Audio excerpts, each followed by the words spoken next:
On November 21st, 1992, Tom Monfils disappeared after a workplace dispute. A day later, his body was found in a pulp vat with a 50-pound weight wrapped around his neck. Over 30 years later, exactly who killed Monfils remains a mystery.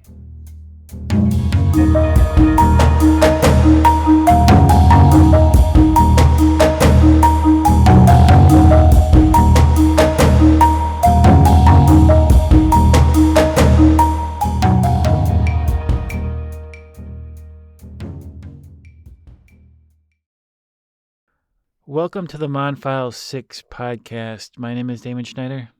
And this is Mike Putchell. Tonight's episode is entitled Forest or Trees. So despite the presence of nearly 300 people in the mill on November 21st, 1992, not one person backs up the bubbler theory. Further, Brian Kellner has completely disavowed his statement. And Myron Gordon, the judge who released Mike Pye, said that there is no evidence linking Mike Pye to the crime. He states that although the state's case is plausible, there are too many possibilities for a rational jury to accept Mike Pye being guilty beyond a reasonable doubt. So what did you think about that statement? First, him saying that it was plausible, and then Judge Gordon saying that there are too many possibilities. Well, I think he's saying that it's something that could have happened the way that the prosecution put it forward, but that's just one of many possibilities of things that could have happened. So there wasn't evidence really there to prove Mike was guilty of doing things in the way that the prosecution puts it. So because of that, we can't assume that he's guilty. It's innocent until proven guilty. And he wasn't, in the judge's view, he wasn't proven guilty. The prosecution didn't do their job. So this is kind of what you brought up last week when we were talking about the cookie theory, Zukalski and his cookie hypothesis, that there's a lot else that could have went on in that kitchen that day, right?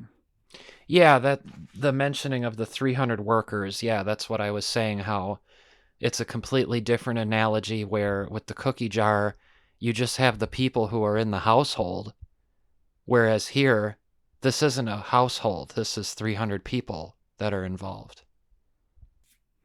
And I've been to the plant. I've been to James River. It's massive. It's a massive factory. The trial court concluded that there was, quote unquote, a great deal of evidence. However, the court did not discuss any of this in any detail. The court did not identify how the evidence applied to Mike Pye specifically, but rather treated all the defendants as a unified group. The state appealed Judge Gordon's ruling to a 3-panel judge from the U.S. 7th Court of Appeals. And here are some of the quotes from that 7th Court.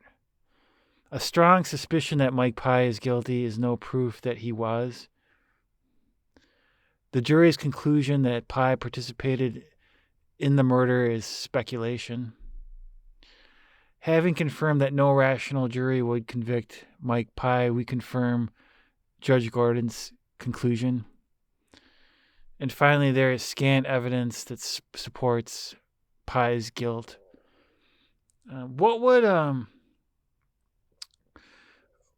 to you is a rational jury? You know, that's funny that you say that because I noticed that the judges use that phrase a lot. And it's really hard to define that because I think that's kind of a subjective thing to say. Someone may find one individual rational and another may not. So I agree that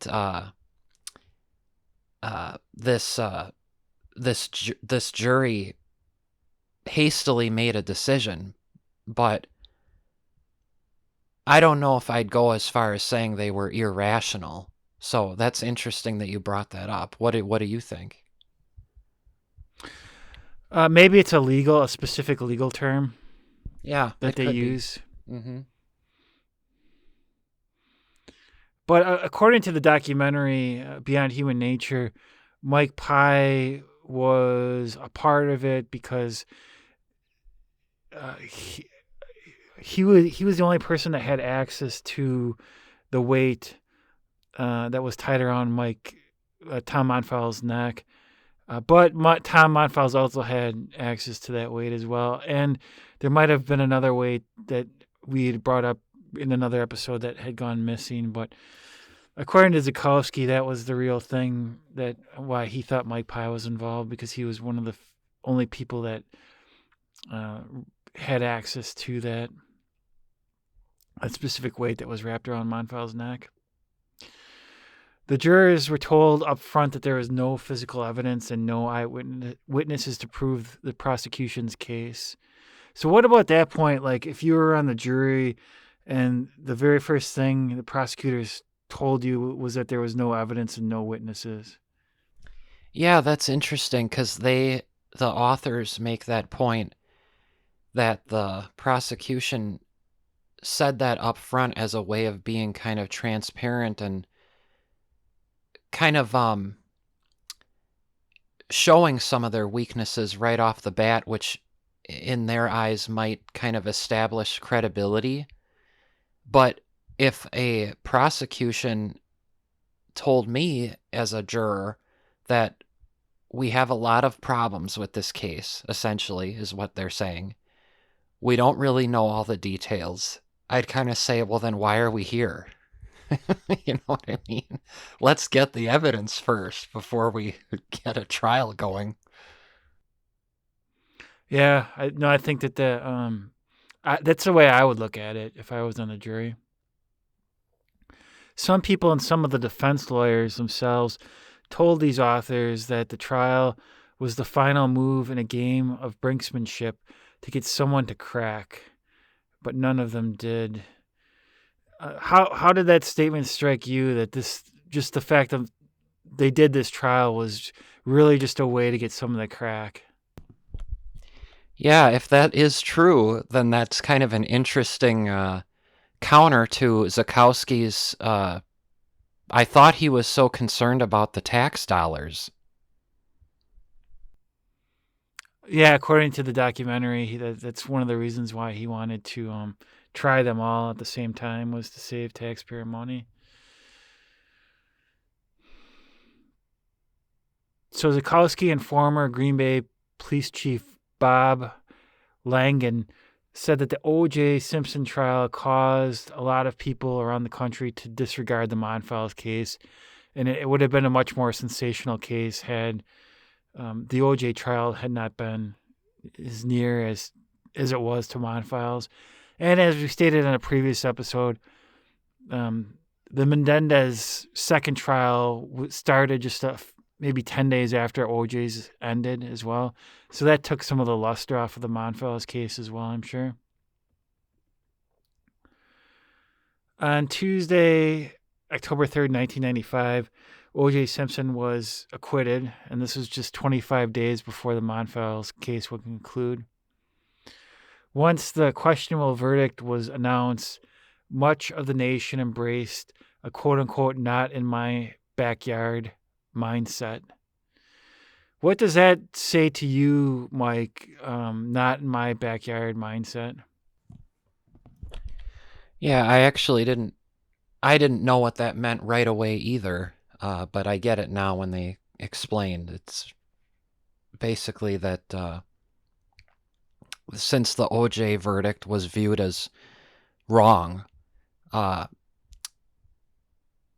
people kind of adopted this mentality of, well, we're not going to make that mistake here, wherever the jurisdiction may be. And that's one thing that these authors believe, based on some of the interviews that were conducted after the case, after the verdict was read, that they convicted the Monfils Six because they didn't want to get it wrong, like the Simpson verdict had been.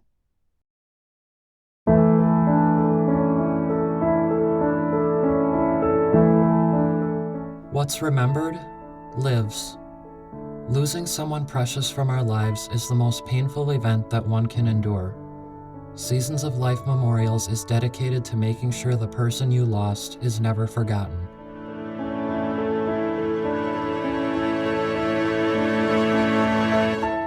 We work with you to help you craft a film about your loved one's life that can be viewed at the gravesite.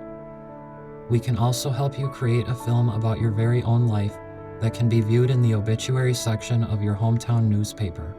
Imagine that, your friends, relatives, and neighbors viewing your own unique story and how your life truly did matter.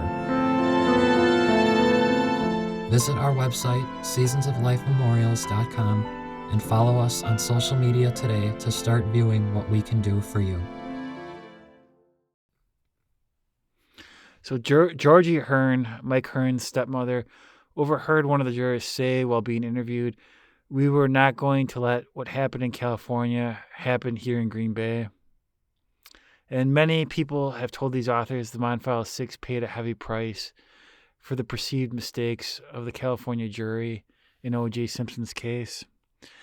So I just wanted to play a quick clip talking about the trial itself and what the jurors went through. So let's take a listen to that.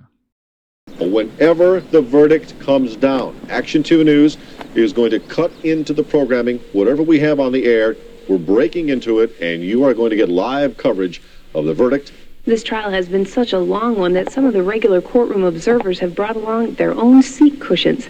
These benches can get pretty hard to sit on all day long for 5 weeks, and now they continue to wait. They plan to camp out here in the courthouse until the jury's decision is in. I hope I'm in the courthouse when the verdict comes out. What did you think about the comment about the seat cushions, that people were bringing their own seat cushions in because it was such a long 5-week trial? Well, it shows that people were dedicated to seeing this through. What would you take from that? Yeah, that they were gonna. I mean, some of these people were there for the entire, just watching the trial, were there for the entire 5 weeks, and this was taking place 6 days a week. So these people were really dedicated, to seeing this through. It would be great to get a chance to talk to someone who watched the trial, wouldn't it? Yeah, definitely. No, it's kind of strange because as we record this, Halloween just happened. But the author stated at 6:21 p.m. on Saturday, October 28, 1995, the jurors in the Monfils case filed back into the courtroom, and outside kids were trick-or-treating. So I can attest to that. Just, they were outside just a few days ago. What do you think that was like in Green Bay that night? I mean, don't you think that's such a surreal sort of image? The Monfils jury comes back and they're about to, read their verdict, and outside little kids are trick-or-treating outside. Yeah, lots of things going on. I would imagine that for pretty much the whole city, this case was, at the top of their mind, really. I mean, definitely for everybody in the back of their mind, but I'm sure some people were really kind of holding their breath to see how this turns out. I can even imagine the parents of, walking their kids while trick-or-treating, talking about the Monfils case and, what they think happened. Yeah, I mean, nowadays it would be something that people would have been scrolling through social media on if it was going on now. The Monfils jury was made up of 8 women and 4 men. They spent a total of 10 hours, including breaks, and the selection of a 4-person, deliberating one of the most complex trials in Wisconsin's history. Judge Bayorgan pronounced them all guilty in a booming voice. State of Wisconsin versus Keith Kutzka. We, the jury, find the defendant, Keith M. Kutzka, guilty of the offense of first-degree intentional homicide, party to the crime, on or about November 21, 1992, is charged in the information. Dated at Green Bay, Brown County, Wisconsin, the 28th day of October 1995, when buried. State of Wisconsin versus Michael Piaskowski. We, the jury, find the defendant, Michael L. Piaskowski, guilty of the offense of first-degree intentional homicide. State of Wisconsin versus Reynold Moore. We, the jury, find the defendant, Reynolds C. Moore, guilty of the first-degree intentional homicide, party to the crime. Remove her, please.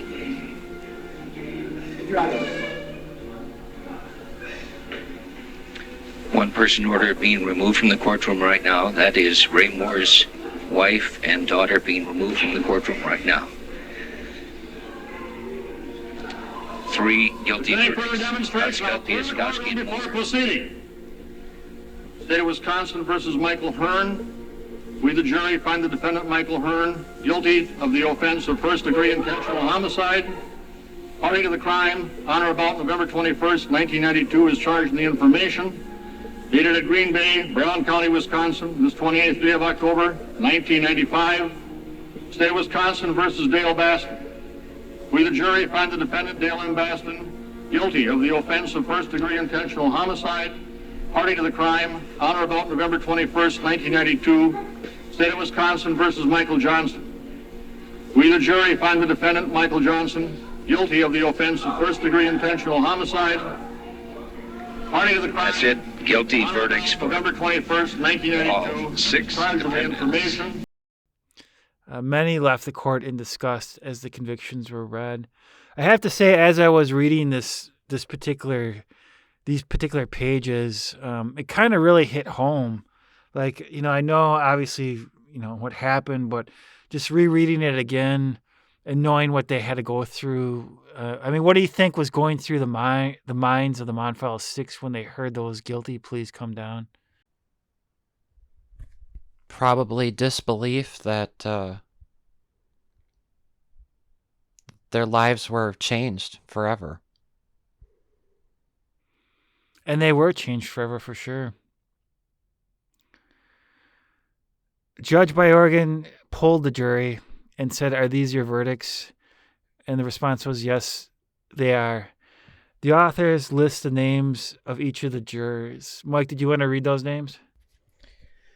Sure, I'm probably not going to get the pronunciations right, but I'll do my best. So we had Diane Albright, Terry Beelan, Gwen Edmund Berry,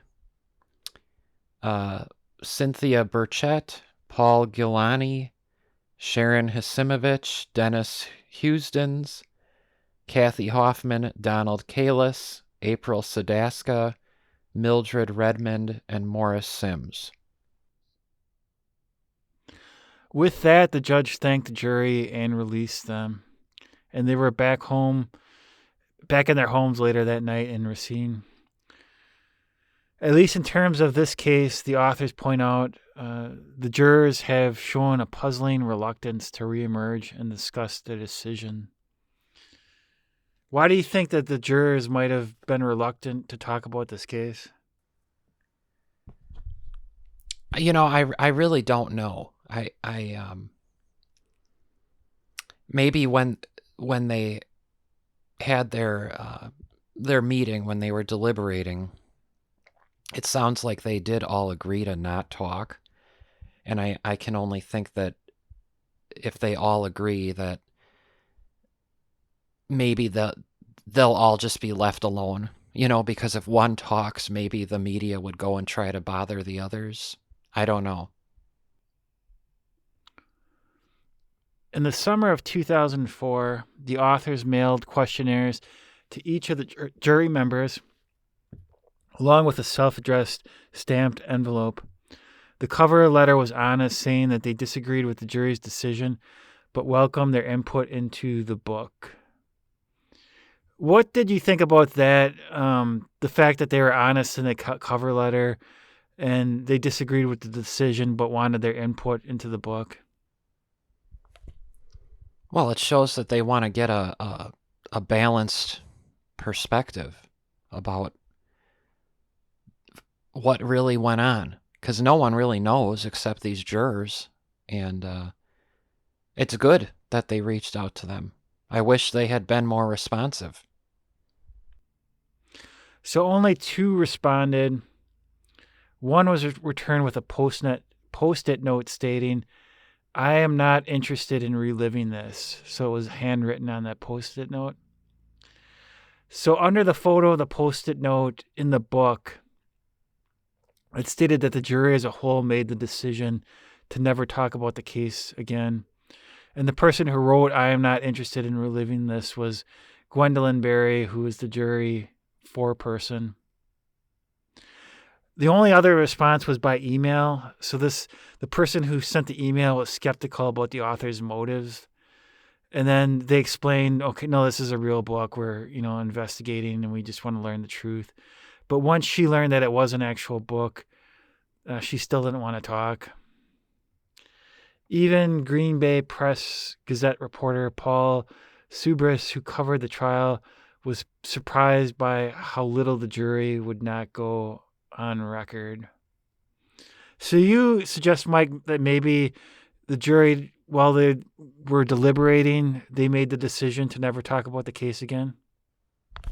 Yeah, I do think that. And what's interesting is that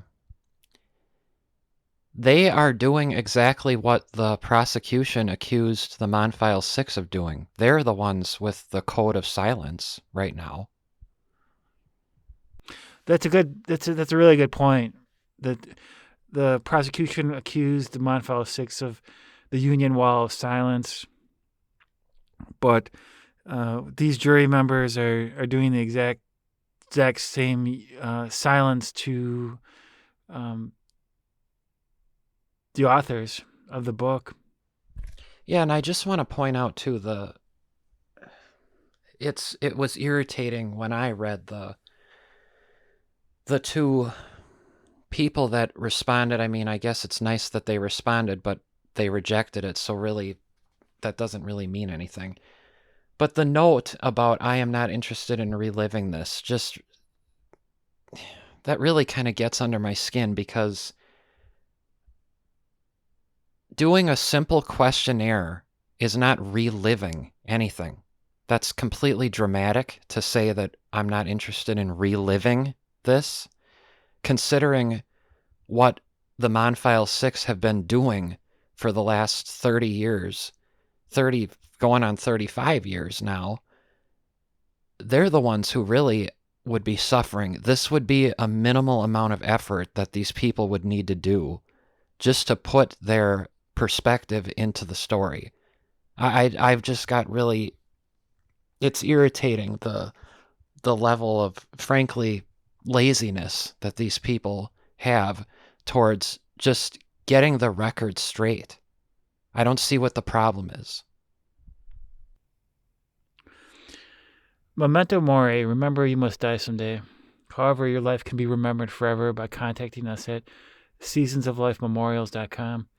We are here to teach you how to create a film about your life that can be seen at your future gravesite, as well as within the obituary section of your very own newspaper. Contact us today at seasonsoflifememorials.com. Mike, can you explain a little bit on how these films can act as sort of a resume? Yeah, so these videos are, in a way, like a resume, more expanded, I would say, because one thing that I want to point out is these videos, of course, are not just about what people did for a living with their lives. I know work is important to many people, but for a lot of people, including myself, I don't want to be defined by what I did for a living. So it is a resume in a sense that you get to put what really mattered to you. And some people, that may be their work. That really does matter to a lot of people, what they do for a career. If they see them making a difference in other people's lives with their work. But it could be from a resume standpoint, it's also just, the hobbies people had that they did, maybe side jobs that they did, their interests that they had. Again, going back to the connections that they made with the people around them, all their friendship circles and family that they had. So it is like a resume. You get to put the highlights, like a resume for a job. You most people, at least, they put their good things on a resume, the things that they're proud of, their accomplishments. And this is the same thing. It's just more expanded, and it gives people an opportunity to really highlight the things that they're proud of and the positive things that they contributed to the people around them. And we're back. The Press Gazette reported on Thursday, September 28th, so again, during the trial, that the prosecutors wanted the jury to, quote-unquote, see the big picture, while the defense attorneys wanted them to concentrate on individual brushstrokes. The article is titled Forest or Trees. What do you think about the title of that article and how it pertains to this case? With the forest or trees? Yeah, correct. I like it. I think it's a clever title. It shows that with this case, the way it was set up with the joint trial, we need to look at the details. We can't just look at big picture, which is what the prosecution wanted. But we can't do that. And unfortunately, that's kind of what the jury did. They ended up looking at the forest Instead of the trees, yeah. Gerald Boyle, Mike Hearn's lawyer, had told the jury that the other men are guilty, but Mike Hearn is not. And this caused a lot of confusion for the jury. What do you think about that strategy? And it ultimately, it backfired. Do you think that was the right strategy? I don't know. I think it's... I mean, looking back now, I'd say probably not, because although... Oh, wait, that was Mike Hearn. Never mind. I'd say probably not, but, I don't want to criticize too much the defense lawyers, because this was really a tough situation for them, and they all recognize that. I mean, that's why they appealed the decision to have a joint trial. They all wanted them individually. So this was really difficult, and I think that Mike Hearn's lawyer was just trying to be a little creative. In his post-trial ruling, Judge Bayorgan said that the Fox Den story was, quote-unquote, rife with the smell of too much beer, and that a rational jury should have rejected it. Do you think Judge Bayorgan should have went out of his way to make his opinion on that known to the jury, or do you think he was doing his job as a judge by keeping his opinion to himself? Well, he said that after the verdict, right? Yeah, post-trial ruling. Are you asking if he should have made that comment before the verdict, or if he should have said it at all? If he should have said it during the trial, if he should have made it known that there wasn't much there, in terms of the prosecution's case, that, Brian Kellner had overheard this supposed, story this day that they were drinking all this beer in this bar on the 4th of July weekend. Yeah, I don't know if would the judge even have the right to give that comment during the trial. I don't think they just hear the testimony. I don't think they comment on it. Yeah, I guess not. It just seems that doesn't it seem that he's at this point kind of admitting that he doesn't think that the prosecution had a strong case? Yeah, I see where you're kind of going with that then. Yeah, when he said that after the ruling, it did kind of make it seem like even he acknowledged that this wasn't a strong case, which makes it all the more frustrating in some ways because it's like, okay, the judge just admitted that he didn't think there's a lot here, but yet we're upholding the verdict. And he's the one that read the guilty verdicts as well. So yeah, well, again, I don't know enough about law to say. I think he had to. He doesn't make the decision. He just reads what the jury decides, as long as it's unanimous. there have been cases though where from what I remember, a judge threw out a verdict at the end of the trial saying that the jury got it wrong. Right? There have been cases like that. I don't know. I really don't. I just don't know enough about law. So who were these jurors? They came from a pool of more than 100 people from Racine County. Racine County is in southern Wisconsin, a little south of Milwaukee. With 6 separate defense teams, each trying to do what was best for their particular client, Mike Pye complained that jury selection was confusing at best. It really was quite unfair. Mike Pye was angry that his attorney, Tim Pedretti, had liked a particular potential juror who had been a mill worker and a member of a union. Pye thought a guy like that would have inner knowledge of the workings within a mill and that he would know the impossibility of a union conspiracy. However, Robert Parent, who was Ray Moore's lawyer, dismissed this man. Pye asked Parent, "Why did you strike him? He was the perfect juror." And Parent's reply was, "I had to strike somebody."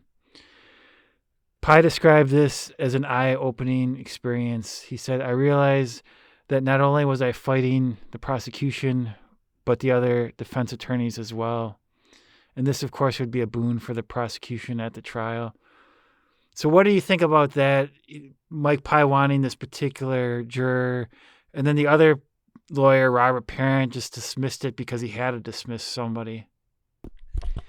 Yeah, I don't know. The only thing I can think of is that Robert Parent didn't know the background of that juror, because I don't know why you would pick the only person who had some mill experience.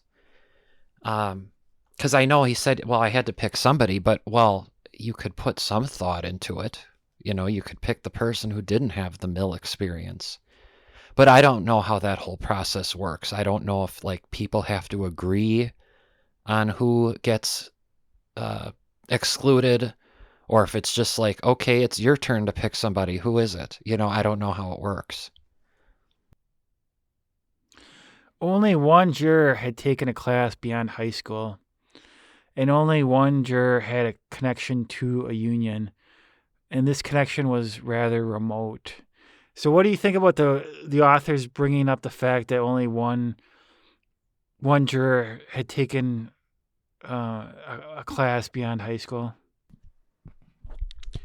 I don't know. It might just be a general demographic comment. Otherwise, maybe they're just saying that as an implication of their ability to fully grasp the case, all the details. I don't know. So the jury was checked into the Downtowner Motel in Green Bay, which was 2 blocks from the courthouse. They would be living there for over the course of 5 weeks. The trial had no clear-cut end in sight, and they were far from home. It was 6 straight days in the courtroom. Sunday was their only day off, where they could talk to their family, supervised, and then that gave them a chance to brace for the trial again on Monday. What do you think about that schedule, 6 days, and then just getting Sunday off? It's rough. That's a lot. I mean, it's a lot for everybody. It's a lot for the defense lawyers. It's a lot for the defendants. It's a lot for the judge. It's a lot for even the prosecution, I guess, but I think he was loving that. So yeah, it's definitely it is a tough situation. I'll give the jury that. That must have been draining, to say the least. The authors go on to state that the case itself was tough, with gruesome particulars, multiple defendants, and lots of witnesses. Numerous individuals have told these authors that they witnessed jurors taking naps while in court was in session, and that one female juror had been seen sleeping often. What do you think about about the sleeping often? Yeah. I wonder if, because I thought about that too. I was like, okay, so were people just kind of letting her drift off, or was somebody like saying, hey, wake up? Because, I mean, this is important stuff here. People's lives are on the line. We can't have somebody sleeping. I mean, you could almost argue, if you're a defense lawyer, you could almost make an argument for appeal there. The fact that, hey, this juror wasn't even awake.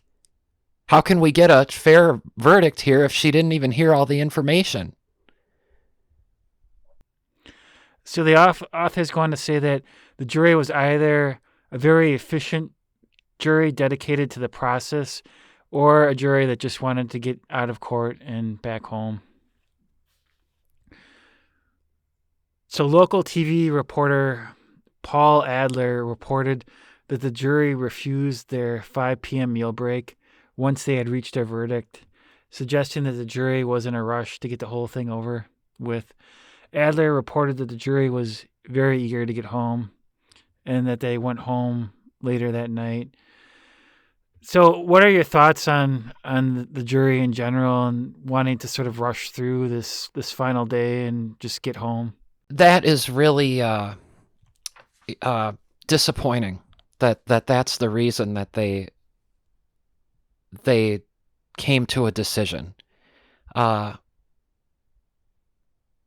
It's angering, actually, that's the way that it was handled. I mean, these are people's lives that they're deciding, and I agree with the authors. I have no idea how you can spend 10 hours going through 5 weeks worth of trial, testimony, and material and have everybody come to a unanimous agreement. I don't buy it. There was definitely some rushing going on here. New episodes of the Monfils 6 podcast drop every other Friday. Please join us again. Thanks for listening.